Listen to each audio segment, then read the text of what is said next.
Welcome back to the V.T.P. Get ready for a tropical ride as we keep right on going into Generation 7. Generation 7 exists as the pinnacle of performance for the 3DS line of Pokémon games, and in turn, the outro for the purely handheld life of the mainline series games, as Sun and Moon and Ultra Sun and Ultra Moon would be the final major Pokémon games released on this handheld console, making way for the eventual transfer onto the Nintendo Switch with the addition of the Let's Go Pokémon games on the console. Here, players were exposed to the lush and tropical land that is the Alola region, one that was vastly different in structure and form compared to every other region that had come thus far in the mainline series games. Instead of the normal gym route, players were tasked with completing a series of challenges on the head of the 4 main islands of the region, and then defeating the 4 island kahunas in order to gain access to the region's very first set of Elite 4 members and rise to become the first champion of the region.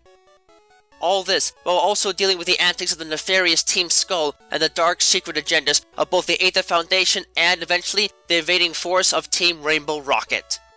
Alive with color, beings from other universes, and plenty of secrets to discover and adapt to, these games helped to set a new standard for the series and ultimately proved to be one of the most engaging generations to date, and more than worth visiting time and time again to experience it all. Pokémon Refresh. Introduced as a successor to Pokémon Ami, the Pokémon Refresh app was designed to help bring players closer to their Pokémon by giving them tools and resources that would allow them to give extra care to their Pokémon through food, play, and petting, among other functions. Aside from being used to evolve Eevee into Sylveon still, Pokémon cared for with this function would develop greater affection for their trainers, which in turn could allow them to hit with critical hits more often, dodge attacks, and even survive deadly strikes if their affection was great enough. What makes it different from its predecessor, however, is that it could also be used to allow players to groom and take care of their Pokémon with beans in a grooming kit, which could even be used in the field to cure status conditions from them. Although it might not have made much of a difference for serious combat mechanics and combat potential, this function did still help to give players a greater sense of connectivity with their Pokémon outside of battle, and had a good life in Generation 7 before it was removed for Generation 8, the affection aspect of the app being made into a fundamental part of using Pokémon and taking care of them, rather than just being determined through the use of the app, not to mention Pokémon Camp serving to take its place as well. Poképelago. The Poképelago consists of a series of islands in the far corners of the Alola region that exist as a unique location where Pokémon and PC boxes of trainers can enjoy their time in life and take part in a number of activities that can give them the chance to do something for their trainer and find rare items that could be helpful for one's journey, among other functions. In essence, there are 5 main islands in the area devoted to the harvesting of beans, planting and harvesting berries, going on adventures to find rare items, training Pokémon to increase their experience in EVs, and a hot spring where Pokémon can relax to not only increase their overall friendship, but also help to hatch any spare eggs a player might have in a PC box. Run by the former husband of Lusamine of the Aether Foundation, the islands could be upgraded over time to make them more bountiful to players, and thus showed a level of engagement that proved to be very helpful over time. The feature was removed from the series going into Generation 8 because of its specific location in the Alola region, though its versatility in helping players make the most of the games set in the Alola region made them more than entertaining and less of a slog for some to get through. Festival Plaza. Created by Sophocles, the Festival Plaza serves as Generation 7's primary replacement for the player's search system and performs many of the same basic functions that it and previous iterations have held, including allowing for trading and battling between different players, as well as access to other online services that have been covered already. What makes it stand out, however, is the fact that it can perform a number of other functions as well, and it all depends on the acquisition of special coins from others that can be used to purchase new shops and upgrade those currently in place.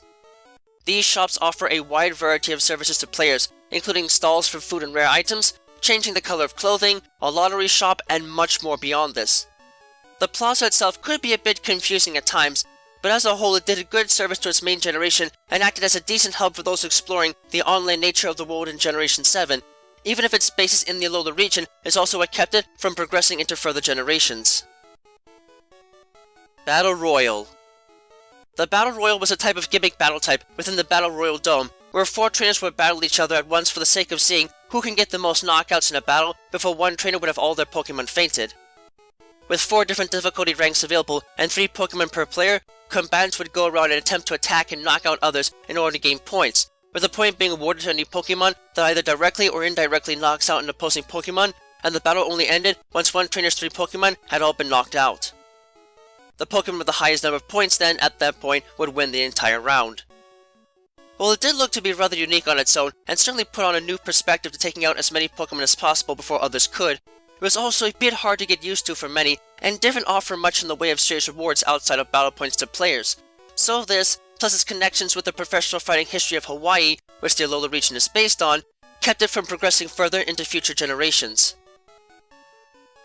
Awakening values and candies. The Pokémon Let's Go games had a unique stat system that served to make gameplay more interesting in the absence of the traditional stat system that exists in more modern games. Like in Generation 1, there is no EV system in the Let's Go games, but they instead have something known as Awakening values, which work to add stat points onto a Pokémon as they both level up and are fed special candies that increase their Awakening values far past the normal limits. The system still requires larger and larger candies as a Pokémon levels up in order to keep their stats increasing, and each stat can be maxed out with a total of 200 extra stat points added to each of the different stats. In addition, these candies can either be used for only one stat, or species-specific candies can be used to increase stat points for all of their stats at once. This system could result in some ridiculous stats for most Pokémon that can make them absurdly powerful compared to how they are in the main series games. And while this is essential for some of the greater challenges in the Let's Go games, this would make them far too broken to use outside these games, which is likely why the system was only featured in those games and those games alone. SOS System. The SOS battle system is a unique system in Generation 7 that essentially took the place of the Horde encounters of the previous generation and introduced a bit more strategy in using them to hunt for wild Pokémon. In the Alola region, if a Pokémon is severely injured and may need a call for help, there is a chance that, at the end of a battle turn for both sides, they will indeed call out and summon a battle partner to help them deal with the player character's Pokémon. In the process, this makes the battle a 2-on-1 scenario in their favor, and it introduces another Pokémon for players to then fight against. What makes this system interesting is that the SOS calls can sometimes summon Pokémon that might not appear to others under normal circumstances, resulting in evolved Pokémon making an appearance, or possibly even rare creatures that cannot be found in the wild through normal encounters in a specific location. The system can even be used to hunt for shiny Pokémon if enough encounters can be chained together from the calls of just one Pokémon, so it has its uses for players looking to expand the collection of rare and powerful Pokémon. However, the system was also very much tied to the Alola region, and likely was seen as a bit niche in its execution, so it did not make it into further generations, leaving it as a quirky attribute of Generation 7 alone. Island Challenge. Since the very beginning of the series, it was always a typical route that players had to defeat a series of gym leaders and earn their badges in order to eventually challenge the Elite Four and then the champion to beat the main campaign of the games. However, this was completely upended in Generation 7 with the advent of the Island Challenge, where players were instead tasked with defeating a number of creatures called Totem Pokémon, as well as some human characters, in order to acquire objects that could then be used as a proof of their effort to challenge the Island Kahuna of each of the Alola region's islands. Only by defeating these kahunas could one then challenge the Elite Four and champion of the region. What makes this special is that the totem Pokémon mentioned are basically massive, super strong versions of normal Pokémon that can call them back up and use their extreme strength and powerful moves to make themselves a nuisance to deal with. This was indeed quite the departure from the norm for the series, and definitely helped to place a much greater emphasis on the harmony that existed between these totem Pokémon and the humans of the region, reflecting the more interconnected nature of these islands and of the Pokémon and humans occupying them. This even extends to the Elite Four and Champion, as the story of the Generation 7 games places you in the position of becoming the region's very first champion.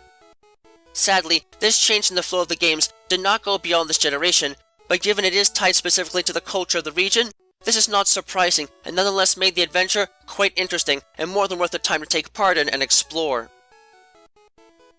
Z Crystals. Z Crystals serve as the main battle gimmick of the Alola region, and their use is directly connected to the deeper lore of the region as explored in Ultra Sun and Ultra Moon. In essence, these crystals are concentrated pieces of energy that work together with a trainer's Z-Ring or Z-Power Ring, devices made from broken pieces of the legendary Pokémon Necrozma, and when held by a Pokémon, could allow them to use a powerful move called a Z-Move that would be linked to the Z-Crystal being held, although it only works if they have a move in the repertoire that can be used with the ring to execute a certain Z-move with a matching type as the held Z-Crystal.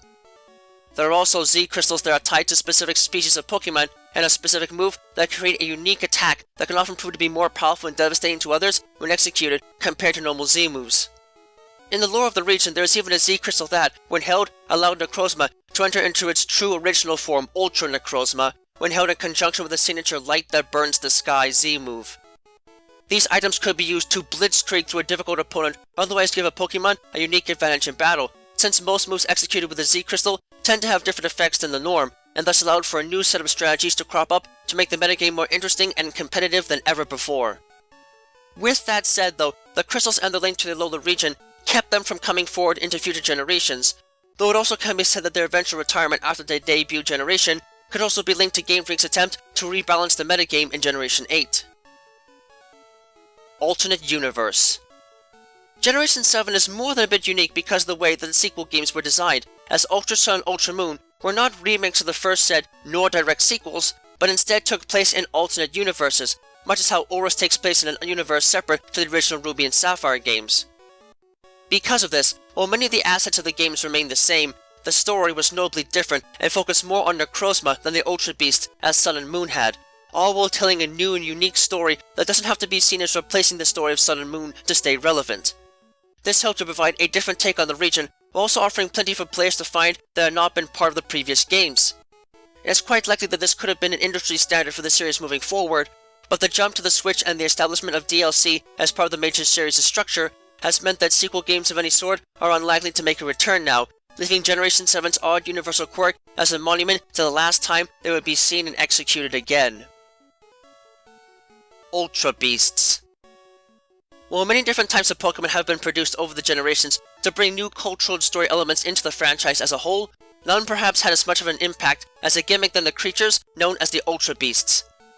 In Generation 7, these creatures are stated to be entities that have come to our world from alternate universes that are so alien and bizarre compared to normal Pokemon that they often come off as incredibly quirky and unique in their forms and powers. Aside from being hard to find in any form, with them only being accessible to capture as part of the post-game in Sun and Moon, and only really through riding with an Ultra Space and Ultra Sun and Ultra Moon, these beasts have their own unique music track and have stats and type assignments that are awkwardly distributed to give them a very alien vibe, and the physical forms more than fit this as well, as while some do resemble terrestrial organisms, many of them don't, and in turn have a great air of mystery and intrigue about them. Even with their diverse forms and power, these creatures are linked together by the presence of the Beast Boost ability, as well as the tendency for getting a notable stat boost when they emerge from Ultra Wormholes at the start of a battle, usually tied to the highest base stat. Moreover, they are known to be exceptionally difficult to capture under normal circumstances, but the use of Beast Balls, a special type of capture device specifically made for capturing Ultra Beasts, helps to rectify this somewhat, as the devices are normally extremely ineffective against normal Pokemon, but conversely are extremely effective on Ultra Beasts.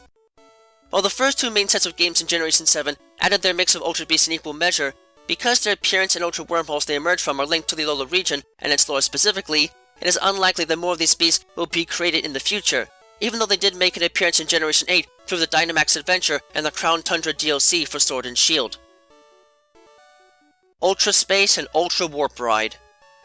Ultra Space serves as a space between different universes and is only traversable by those that ride either Lunala or Solgaleo with the right equipment for protection as part of the Ultra Warp Ride. The space itself has charged structures that can sap the energy of anything that gets too close to them or makes contact, but also contains balls of pure light that can power up the movement of those that absorb them, allowing riders to travel longer and farther in the medium before the gravitational pull of portals within the media pulls them in. Portals in this space come in a number of different forms, but it is noted that the longer one goes on, the greater chance that players have in encountering legendary and shiny Pokemon, and further serve as the only way to get access to the Ultra Space worlds of Generation 7, while Ultra Beasts can be found in Pokemon Ultra Sun and Ultra Moon. This process can take a lot of careful flying and determination to get access to some of the harder to find Ultra Beasts, such as Guzzlord, but at the same time they can be revisited an infinite number of times, and thus can be used to encounter and even farm for shiny Pokemon and rare specimens. The fact that they can also be used to find legendary Pokemon and or even shiny hunt for them makes it a terrific exploration gimmick to work with, and a fun time if one is able to show their skills in flying and controlling their ride. Sadly, its connection to the story of Generation 7 made sure the Ultra Space and the Ultra Warp Ride were not making it into subsequent generations, but was still a fun mechanic that can serve those looking to capture the strongest Pokemon possible in the games. Pokéride and Ride Pokemon. This system was essentially the breaking point for HMs and served as their total replacement within Generation 7. Prior to this, HMs had played a huge role in exploration, but there was always the nagging issue of having to have a Pokemon at all times with these moves in order to execute them and explore an area, which was rarely ideal as few HM moves have ever been known for their usefulness outside of these tasks. However, with Generation 7, HMs were removed entirely and instead replaced with this system, which can allow players to summon different Pokemon called Ride Pokemon that can be used to traverse different environmental obstacles that HMs otherwise would have been used for. Each of the given Ride Pokemon were designed for mainly only a single task, but that made the acquisition all the more enjoyable, as certain Ride Pokemon could not be unlocked until story events progressed in many cases, thus helping to streamline and maintain a steady progression pace for players as they travel through the Alola region. This feature wasn't used much in Generation 8 initially, as Sword and Shield removed the need for any exploration obstacles aside from ones that an upgraded Rotom bike could provide, but Legends Arceus brought them back in an unofficial manner, and given that Scarlet and Violet are looking to repeat the use of Ride Pokemon for exploration, it is likely that this function will continue into the future for as long as it proves more convenient than HMs ever were. Co-op play. While the Pokemon series as a whole has always meant to be one where playing with friends has been necessary to really get the most out of all the games, it is also one where the adventure, for the most part, has been a single-player experience by design, and remained as such for a long time. However, with the debut of the Let's Go games, a new feature was introduced that allowed players to actually capture and battle with Pokemon with a friend at the helm alongside you. While this didn't change the story all that much, given that it was an optional feature, for the first time it was actually possible for people to play with friends, children, and adults alike, helping to bring families and people in general together to make the most of any one adventure. While this seemingly died out and didn't feature much beyond the Let's Go games directly, raid battles brought this aspect back to the forefront in their own way, and Scarlet and Violet have also picked up this feature, so it seems that it will be a notable aspect of the play experience, and for that reason alone it is a sign that a greater sense of connectivity between players is once again on the horizon to bring all together to enjoy these adventures beyond the solo playing experience. Hyper Training. Hyper Training is a unique practice that can help to make a Pokemon far stronger than it might otherwise seem, though it requires a lot of dedication to raising a Pokemon for it to even be accessible. In essence, Hyper Training can be used on a Pokemon that has reached level 100 to increase its IVs to the absolute maximum, with a bottle cap being used as payment to take a single stat to 31 IVs, while a gold bottle cap can raise all of their stats to IVs of 31.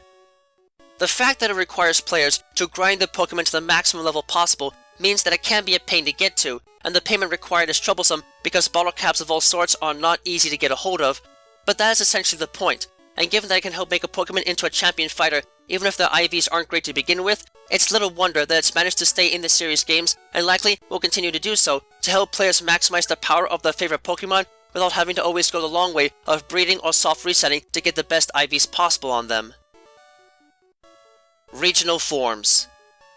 One of the most unique additions to be made to the series in Generation 7, hands down, would be the regional forms that are introduced in the Alola region. In essence, these variants take the form of a species of Pokemon that has a different form and type assignment, as well as moves, compared to the normal counterparts. These altered variants are usually the result of unique environmental conditions that have shaped a given species and transformed it as a way of adapting to a new region and its unique geography and climate, among other factors. While the concept alone is pretty simple, it has allowed for new life to be breathed into a lot of species of Pokemon that otherwise don't get much use or respect within the greater metagame at large. Moreover, it allows for the creation of new Pokemon in essence, without having to actually make entirely new Pokemon, thus helping to fill out a Pokédex with more than just extra fluff. Plus it helps to put a fresh coat of paint on old favorites to give them life once more. This is even expanded upon in Generation 8 with the creation of unique evolutions that can only be found among regional variants, and given the positive support that has been given by the fan community at large for all of this, it is doubtful that this feature will likely be abandoned anytime soon. Pokemon Go Connectivity. Pokemon Go had been working well as its own individual game prior to the creation of the Let's Go games, but it wasn't until the release of those specific games that it truly became possible to transfer Pokemon caught in the mobile game into the console games, and has opened up a lot of doors in the process.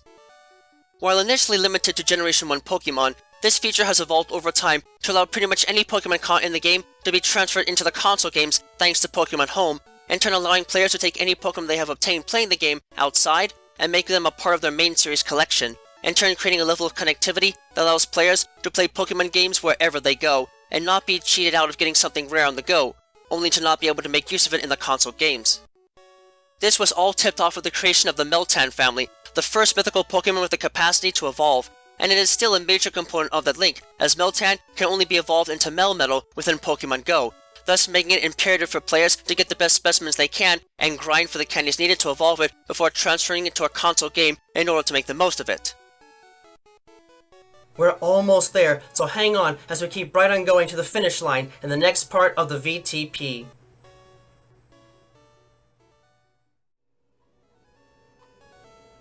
Thank you for watching this video. It brings me great joy to be able to speak to you all in the world each and every time we meet like this, to explore the many different facets of both the world of Pokemon as we know it, and the world as we live it, through every adventure we have with Pokemon by our side.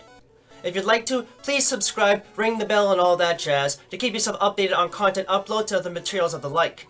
You can also follow me on Twitter if you'd like to know right away when something new is uploaded, and my written works, from which most of this is based on, can be found on DeviantArt. Links to both can be found in the description down below. Remember that the world of Pokemon is a place full of wonder and mystery, and you never know what to expect. So, stay vigilant, keep watch, and always be prepared for the unexpected. Until next time, trainers and friends of all sorts, have a wonderful time.